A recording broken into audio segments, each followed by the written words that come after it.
ओम सर्वेभ्यो नमो नमः। आज अगला अभ्यास हम लोग पढ़ेंगे। उससे पहले पिछले अभ्यास में अर्थात छठे अभ्यास में किसी की कोई शंका हो या किसी को कुछ पूछना हो, वाक्य बनाने में किसी को समस्या आई हो तो वह पूछ सकता है। कक्षा शुरू होने से पहले ही यदि किसी प्रकार की भी शंका हो तो वो पूछ सकते हैं। हाँ जी, अभ्यास हो गया आप सभी का? कोई वाक्य ऐसा तो नहीं है जो समझ में ना आया हो, जिसका शब्दकोश में शब्द ना मिला हो, ऐसा कोई वाक्य आ गया सभी की समझ में? चलिए अच्छा है फिर तो। आगे अभ्यास 7 निकाल लीजिए सभी। 7वां अभ्यास। सबसे पहले शब्दकोश, इसमें स्त्रीलिंग और द्वितीय विभक्ति का ही प्रयोग आएगा। जैसे कुछ शब्द गिना रखे हैं। कन्या मतलब लड़की, अजा मतलब बकरी, वसुधा पृथ्वी, सुधा अमृत, भार्या पत्नी, आज्ञा आज्ञा, निशा रात्रि, जटा जटा, क्षमा क्षमा, माला माला, गंगा गंगा, यमुना जमुना, शिला शिला, प्रजा प्रजा, लज्जा लज्जा। ये जितने भी शब्द आए हैं ये सब अकारांत, आकारांत स्त्रीलिंग है। क्या है? आकारांत स्त्रीलिंग, और सारे के सारे स्त्रीलिंग वाची हैं।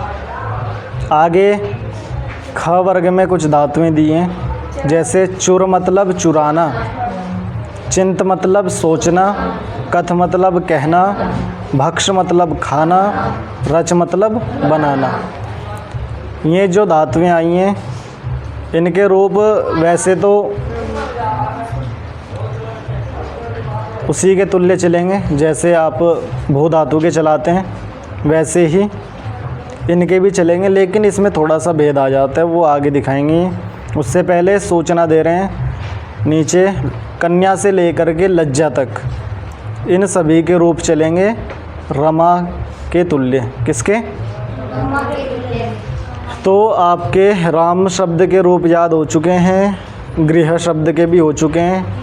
राम अकारांत पुल्लिंग है, गृह शब्द भी अकारांत नपुंसक लिंग है, और जो रमा शब्द यहाँ आया है पहले भी आया था, इसके भी आपको पूरे रूप स्मरण करने हैं। वैसे ही जितने ये शब्द आए, कन्या, अजा, वसुधा, सुधा, भार्या, अज्ञा आदि आदि, इन सब के रूप रमा के तुल्य ही चलेंगे। तो रमा शब्द के कल आपको रूप याद करके आना है, ठीक है? व्याकरण में रमा शब्द है लंग लकार द्वितीय विभक्ति का प्रयोग यहाँ पर आएगा। नंबर 1 पे दे रहे हैं, रमा शब्द के पूरे रूप स्मरण करो। देखो शब्द संख्या 15 शब्द संख्या पीछे आपको जहाँ दिखाया था मैंने, जहाँ शब्द रूप हैं, पेज नंबर आपका 67 रमा रमे रमाहा, यहाँ पे रमा शब्द के रूप आए हैं। यहाँ से आप याद कर लेना। और उसके बाद दिया है कि संक्षिप्त रूप लगाकर कन्या आदि के रूप भी बनाओ। नियम 10 इन शब्दों में लगेगा। रमा, भार्या, क्षमा, इनमें आपको याद रखना है, जहाँ भी ना को ना होना है ना वहाँ होगा। वो नियम नंबर 10 जो है उसको एक प्रकार से आप पूर्ण तरीके से याद कर लें। तो जब भी रूप चलाओगे शब्द रूप, तो वहाँ पे ना को ना होगा या नहीं होगा वो आपको करना है, ठीक है? अब जैसे कन्या शब्द के चलाओगे तो यहाँ तो कोई दिक्कत नहीं है, लेकिन जैसे ही आप रमा शब्द के बना रहे हो, रमा के जब चलाओगे याद करोगे तो वहाँ रमाणाम है ना, और कई सारे इस प्रकार के आएंगे जहाँ पे ना को ना होना है। इसी प्रकार भार्या शब्द में भी रा है तो इसका भी भार्या नाम बनेगा। लेकिन जब कन्या का बनेगा तो कन्या का कन्या नाम बनेगा षष्ठी बहुवचन में। समझ गए? षष्ठी विभक्ति बहुवचन में कन्या शब्द का कन्या नाम बनेगा, वहाँ नाम नहीं होगा, नाकोणा नहीं होगा वहाँ। तो इसलिए नियम नंबर 10 भी आपको बार बार याद रखना है। आगे दूसरे नंबर पे दे रहे हैं कि चुर आदि धातुओं के निम्नलिखित रूप बनाकर भवती के तुल्य रूप चलेंगे। जैसे चुर धातु का बनता है चोरयति। क्या बनता है? चोरयति। इन्होंने एक वचन में दिखा दिया, बाकी अब ऐसी सब भू के तुल्य ही चलेंगे। जैसे अब ऐसा नहीं है कि चुर धातु है तो चुरति चुरता चुरंती चला दें ना, चुर धातु का चोरयति। इसी प्रकार से चिंत धातु का चिंतयति, कथ धातु का कथयति और भक्ष धातु का भक्षयति, रच का रचयति। अब भू के तुल्य बनाओ इसको, चोरयति चोरयतः चोरयंती, लोट लकार में चोरयतु चोरयताम चोरयंतु। इस प्रकार से आप रूप चला लेना, ठीक है। नंबर 3 पे दे रहे हैं कि संस्कृत में क्रिया अर्थात धातु के 10 प्रकार के रूप बनते हैं, इन्हें लकार कहते हैं। मैंने कहा था ना पहले भी जब हम चर्चा कर रहे थे लकारों पे कि इस पुस्तक में केवल 5 लकार दिए हुए हैं, वस्तुतः 10 या 1 लकार कह लो, 11वां लेट लकार जो कि आपका छंद आदि में प्रयोग होता है, ठीक है। एक लेट लकार होता है 11वां जो कि छंद आदि में प्रयोग होता है। छंद का मतलब कुछ जैसे वैदिक ग्रंथ हो गए, वेद आदि हो गए, है ना, उपनिषद वगैरह वगैरह, तो उनमें लेट लकार का प्रयोग देखा जाता है। वस्तुतः 10 लकार होते हैं जो सामान्य व्यवहार में देखने को मिलते हैं। इस पुस्तक में क्योंकि ये प्रारंभिक रचना अनुवाद कौमुदी है इसलिए इसमें 5 लकार दिए हुए हैं। आगे देखिए क्या कह रहे हैं। इस पुस्तक में 5 लकार ही दिए गए हैं, उनके नाम और अर्थ ये हैं, इन्हें स्मरण कर ले। देखो इन्होंने एक एक करके दिखा रहे। नंबर 1 लट लकार, लट का मतलब वर्तमान काल। दूसरा है लोट लकार, लोट का मतलब है आज्ञा अर्थ में, जब भी आज्ञा आदि देनी हो तब लोट का प्रयोग करना है।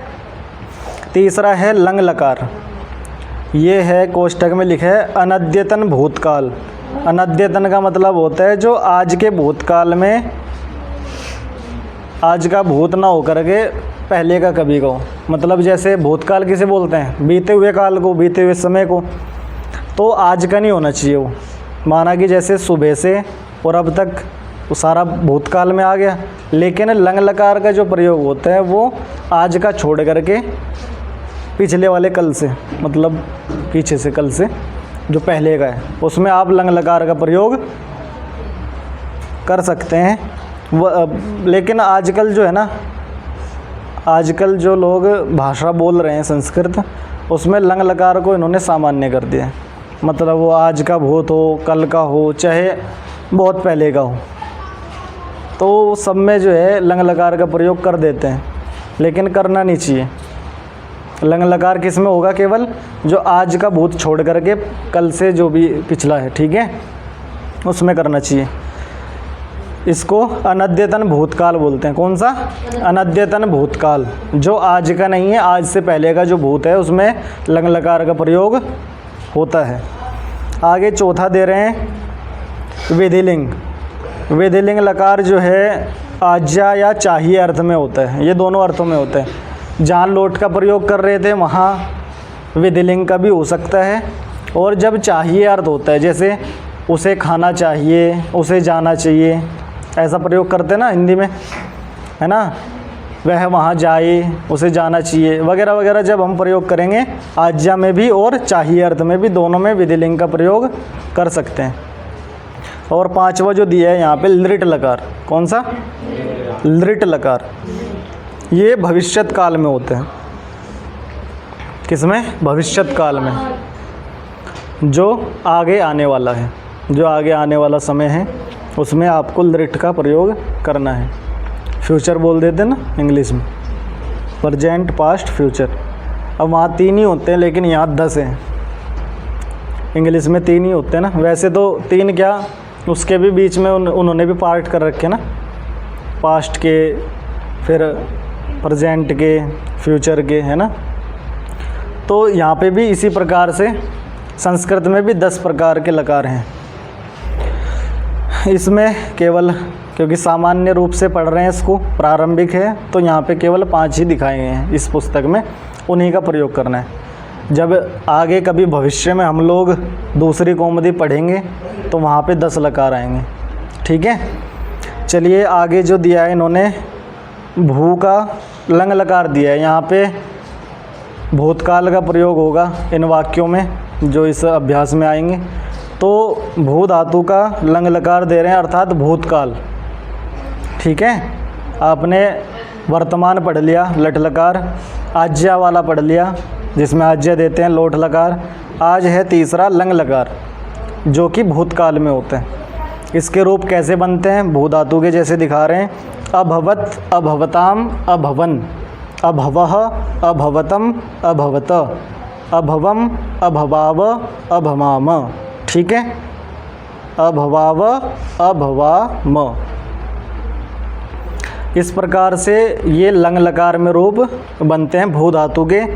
जितने भी अब तक पीछे धातुएं आई हैं उन सब का इसी प्रकार से रूप चलेगा। जैसे भू का अभवत बना है, वैसे ही पठ का अपठत, गम का अगच्छत, और यहाँ पे जो है ये जैसे चुर धातु आई है तो अचोरयत, अचिंतयत, अकथयत, अरचयत आदि आदि। इसी प्रकार से जैसे भू के बने वैसे ही सब धातुएं जो अब तक आई हैं आपकी सबके वैसे ही बनेंगे। ठीक है, समझ में आ गया? कोई समस्या? ये जो साइड में संक्षिप्त रूप दिखाते हैं, ये इधर रूप चला रखे हैं, इधर जो संक्षिप्त रूप दिए हैं वो इसलिए देते हैं ताकि आपको आसानी हो दूसरी धातु में जोड़ने के लिए। जैसे पठ धातु के साथ में अत जोड़ दो तो अपठत। ठीक है, और गम के साथ, चुर के साथ, चिंत के साथ, कत के साथ, वध के साथ, किसी के भी साथ आप इनको यदि जोड़ेंगे तो आपको आसानी बनेगी थोड़ा सा रूप चलाने में। ठीक है, वैसे तो सीधा सीधा दिख रहा है, जैसे अभवत वैसे अपठत, अगच्छत, है ना, अवदत आदि आदि। आगे सूचना दे रहे हैं कि धातु से पहले अ लगेगा, अंत में संक्षिप्त रूप। ठीक है, ये जो दिया है ना अथ, आताम, अत, अताम, अन, ये जो संक्षिप्त रूप में दिया है उनमें, क्योंकि इन्होंने क्या कहा अभवत है तो वैसे ही आपको अ लगाना है धातु से पहले। जैसे पठ धातु है, पठ धातु के आगे अ लगा दिया, अपठ, लास्ट में अत जोड़ दिया, अपठत। ठीक है, ऐसे ही अ लगाना है धातु के आगे। वो इन्होंने सूचना दी है थोड़ी सी कि किसी भी धातु के जब आप लंग लकार में चलाओगे इधर तो उसके आगे क्या लगेगा, अ। जैसे अपठत, अगच्छत आदि। धातु का प्रथम अक्षर स्वर होगा तो पहले आ लगेगा। अच्छा, ऐसी कोई धातु आई है आपकी, इस धातु आई है चाहने अर्थ में आई है ना, और कोई धातु आई है जो स्वर से शुरू हो रही हो, जिसमें सबसे पहले स्वर हो। इस धातु में जैसे ई है स्वर में आता है, तो इन्होंने कहा जब ऐसी धातु आएगी कि जो स्वर से शुरू हो रही है, जैसे इस धातु है चाहने अर्थ में, तो वो ई आ गया वहाँ पे क्या, स्वर में। तो यहाँ पे जब लंग लकार में रूप बनाओगे तो वहाँ अ न हो करके आ लगेगा। तो अब आ ऐसा नहीं कि आ इच्छत ऐसा बनाओ, आ इच्छत, अइच्छत बन जाएगा, संधि हो जाएगी दोनों में। संध्या आएगी आगे जब पढ़ेंगे तो समझ में आ जाएगा। तो इसमें जैसे कोई भी इस प्रकार की जिसके आगे स्वर लगा होगा ऐसी धातु जब आएगी तो उसमें आपको क्या लगाना है, लंग लकार में जब भूतकाल में रूप चलाओगे तो वहाँ अ, जैसे यहाँ पे बन रहा है अभवत, तो वहाँ अ न लगा करके आ लगाना है। ठीक है, इस धातु का क्या बनता है, इच्छति, इच्छता, इच्छन्ति। लेकिन जब लंग लकार में रूप चलाओगे भूतकाल में तो बनेगा ऐच्छत, ऐच्छताम, ऐच्छन, ऐ हो जाएगा। ए के बाद जो ऐ आता है ना, ऐ से ऐनक वाला, वो ऐ, और इच्छत, तो ऐच्छत बनेगा। ठीक है, आगे दे रहे हैं नियम नंबर 13। इसमें दे रहे हैं कि गमन अर्थात चलना, हिलना, जाना, इस अर्थ की जो भी धातुएं हैं जिसमें चलना हो रहा हो, हिलना, डुलना, जाना वगैरह वगैरह जो हो रहा है, गमन अर्थ वाली इन धातुओं के साथ में द्वितीय विभक्ति होती है। ठीक है, जो जाने अर्थ वाली धातुएं हैं, गमन अर्थ वाली धातुएं हैं, उनके साथ में द्वितीय विभक्ति होती है। जैसे उदाहरण दे रहे हैं, ग्रामम गच्छति। अब गम धातु कैसी है? जाना अर्थ है ना गम का, तो इस धातु के साथ में द्वितीय विभक्ति होगी। जहाँ जाया जा रहा है, कहाँ जाया जा रहा है? गांव। तो ग्रामम ये जो है द्वितीय विभक्ति एक वचन हो गया। समझ गए? इसी प्रकार से गृहम गच्छति, कहाँ जा रहे हैं? घर जाता है। तो जहाँ भी जाया जा रहे हैं, जहाँ जाता है उसमें द्वितीय विभक्ति हो जाएगी। इस प्रकार से और भी धातु, जैसे आपकी गम धातु हो गई एक, तो और भी इस प्रकार की कौन कौन सी धातु आई हैं आपके पास जिसमें जाना चलना हो रहा हो? आइए कोई और तो इसमें मुझे नहीं दिख रही आपकी अब तक आई हो। आना, आगम वही, जैसे आता है तो कहाँ से आता है? जैसे वह विद्यालय आता है तो सह विद्यालयम आगच्छति। तो आना जाना। और भी और कौन सी धातु आई हैं इधर? वैसे तो इस प्रकार की और नहीं आई है, लेकिन जब आगे आएगी बहुत सारी धातुएं ऐसी होंगी जो जाने अर्थ में होंगी, गमन अर्थ में होगी। ठीक है, इन धातुओं के साथ में क्या होता है? द्वितीय विभक्ति होती है। समझ गए? आगे आपका वैसे तो ये पूरा अभ्यास हो गया है। कुछ इसमें पूछना हो, जो ना समझ में आओ तो पूछ सकते हैं। पूछिए, कुछ आ गया सभी को समझ में? तो इस जो इधर का अभी तक हमने पढ़ा है एक साइड का, इसको पूरा का पूरा याद करके आपको आना है। ठीक है, याद करोगे तभी वाक्य बना पाओगे, नहीं तो जब वाक्य बनाने बैठोगे ना तो वहाँ एकदम, जैसे पहला वाक्य है वह गांव गया, अब ये ढूंढोगे वहाँ की क्या है, गांव की क्या है, गया, अच्छा इसके लिए कौन सी धातु आएगी, तो फिर आप वाक्य नहीं बना पाओगे। इसलिए जितना ज़्यादा याद करोगे उतना अच्छे से आप वाक्य रचना कर पाओगे। ठीक है, बोल भी पाओगे और लिख भी पाओगे। तो इधर का जो भी कार्य है वो सब आपको याद करके आना है। ठीक है, चलिए।